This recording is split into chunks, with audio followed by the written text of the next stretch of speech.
రాత్రి 9 రోజులు అమ్మవారిని పూజించాలని చాలామందికి ఉంటుంది కదండి. కానీ అలా చేయటం అందరికీ కుదరకపోవచ్చు.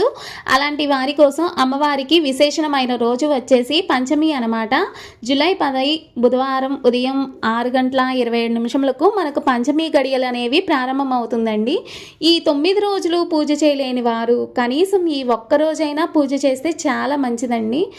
అమ్మవారికి ఉండే ద్వాదశ నామాల్లో మొదటి నామం ఓం పంచమ్యే నమః. అంత విశేషత అనమాట అమ్మవారికి పూజ పంచమి రోజు అంటే.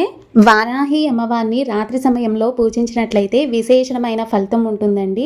మన శక్తి కొలది అమ్మవారికి పూలు ఫలములతో అలాగే బెల్లము పానకము, ముఖ్యంగా అమ్మవారికి ఎరుపు రంగు అంటే బాగా ప్రీతండి. అందుకుగా దానిమ్మ పండు గింజలు నైవేద్యంగా సమర్పించి దీపారాధనకు గాను ఎరుపు రంగు వత్తు వేసి దీపారాధన చేసినట్లయితే ఆ అమ్మవారికి సంతృప్తిగా ఉంటుందండి.